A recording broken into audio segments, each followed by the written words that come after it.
네, 올해 또 주식시장 못지않게 관심을 끌었던 것이 외환시장의 동향이었는데요. 2014년 외환시장의 핵심 변수들은 어떤 것들이 있는지 다각도로 또 점검을 해보는 시간 오늘 특별히 마련을 했습니다. 삼성선물의 정미영 리서치 센터장 모셨습니다. 안녕하세요. 안녕하십니까. 네, 외환시장에 영향을 주는 여러 가지 변수들이 있을 텐데 뭐 경기라든지 통화라든지 하나하나 차근차근 알아보겠습니다. 먼저 이 경제 여건은 2014년 어떻게 형성될 것으로 예상하세요? 일단 전반적으로 지금 시장의 컨센서스는 이제 올해에 이어서 내년에도 선진국 경기가 신흥국 경기보다는 상대적으로 좀 좋은 흐름을 보일 거다 이런 부분 하고요. 네. 그다음 세계 경제의 가장 양대 축인 G2 이제 미국과 중국 경기가 전체적으로 또 안정적인 모습. 특히 선진국 경기는 선진국 중에서도 미국이 이제 치고 가는 그런 모습을 보일 것으로 예상이 되고 또 신흥국이 전체적으로 좀 성장률이 부진하다 보니까 네. 전 세계적으로 그 원자재 가격을 하향 안정시키면서 내년에도 물가 안정 기조는 이어지지 않을까. 이런 거를 지금 전반적인 내년도 경제 틀로 좀 요약을 해볼 수가 있겠습니다. 네, 그렇군요. 이렇게 미국을 중심으로 경기가 회복세를 보이다 보니까 미국은 또 자연스럽게 통화 정책을 약간 변화를 시키게 되죠. 1월부터 테이퍼링 양적 완화 축소를 진행하겠다라는 소식인데 일단 그렇다면은 양적 완화 축소의 영향력은 어떻게 봐야 될까요? 네, 일단 최근에 달러가 굉장히 좀 특성이 많이 변하고 있다는 네. 말씀을 여러 차례 드렸습니다. 금융위기 이후에만 해도 소위 안전자산 선호 현상에 의해서 이렇게 등락을 했던 달러가 2012년 하반기부터는 미국 경기 지표를 반영을 하면서 이제 바닥을 치고 올라오기 시작을 했습니다. 그래서 달러 지수 같은 경우는 2012년부터는 서서히 미국이 추가적인 양적 완화를 했음에도 불구하고 바닥을 치고 올라오는 그런 모습을 보이고 있는데 두 차례에 걸쳐서 달러가 상승이 막혔던 그런 변수는 2012년 3차 양적 완화, 네. 그다음에 2013년도에는 양적 완화 축소 개시가 지연이 됐던 그런 사례들이 달러가 더 치고 나가지 못하게 하는 그런 요인으로 작용을 했었습니다. 그런데 이제 미국이 양적 완화 축소를 내년 1월부터 개시를 하게 되었기 네. 때문에 이제 통화 정책까지 미국 경기에 더해서 또 달러를 지지해주는 그런 변수로 작용할 가능성이 크기 때문에 내년에 전반적으로 달러와는 강세 기조를 나타낼 가능성이 높다라고 생각이 들고요. 특히 올해 버냉키 의장이 양적 완화 축소를 처음에 시사 발언을 했을 때 신흥국 통화는 급락을 했지만 선진국 통화는 비교적 강했습니다. 특히 네. 유로화는 더 강세를 보였고요.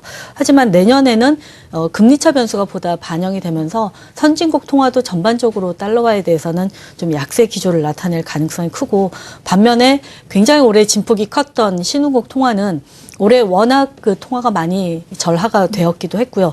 또 자본 유출에 대한 나름대로 대응책을 마련을 했던 그런 시간을 벌었던 이런 변수들을 고려를 하면은 올해보다는 좀 물론 불안정성은 있겠지만은 변동폭이나 변동성 자체는 좀 완화가 될 것으로 예상을 하고 있습니다.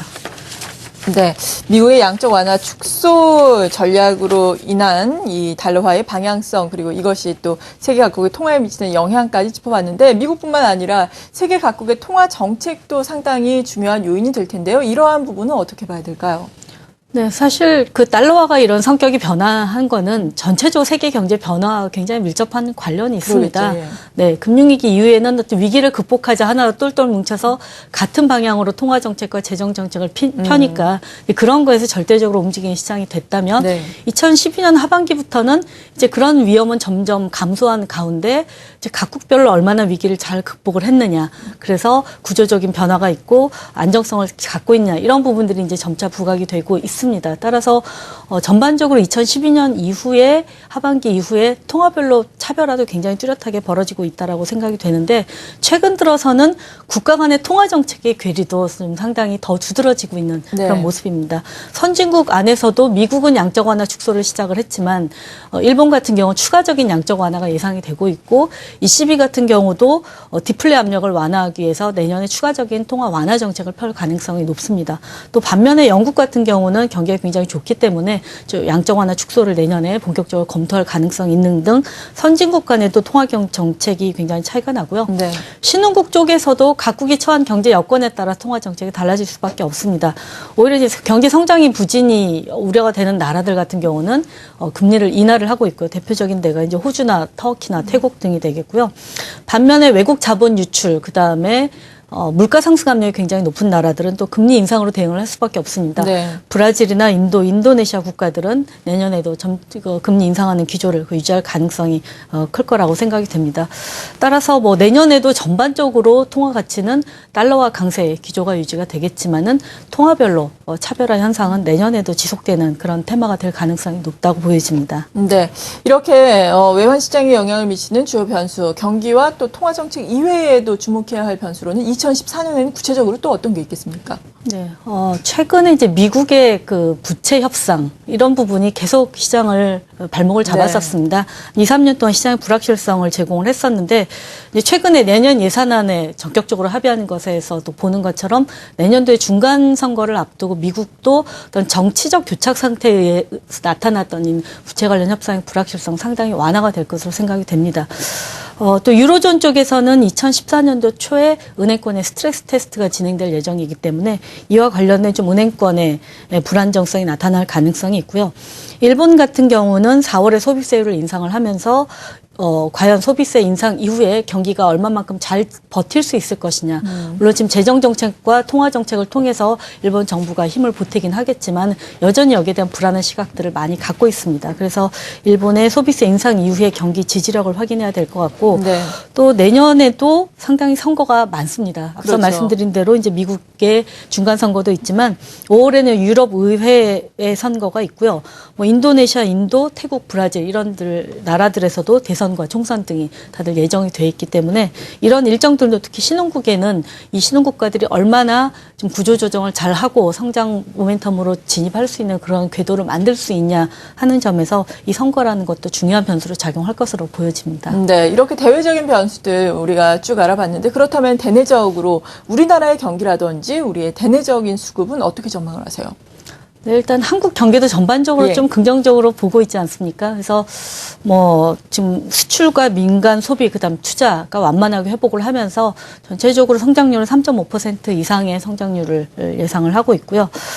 외환 시장에서 가장 중요한 게 이제 외환 수급입니다. 네. 근데 외환 수급은 기본적으로 달러 공급 우위는 올해보다는 크게 좀 둔화가 될 것으로 예상이 됩니다. 하지만 문제는 올해 굉장히 달러가 공급이 많이 됐지만 달러 공급 요인이 많았지만 실제 시장에 매물로 나온 달러는 좀 생각보다 적었다라고 생각이 됩니다. 따라서 내년 상반기에는 이런 잠재된 매물이 좀 시장에 수급적인 부담을 줄 가능성이 있을 거라고 생각이 되고요.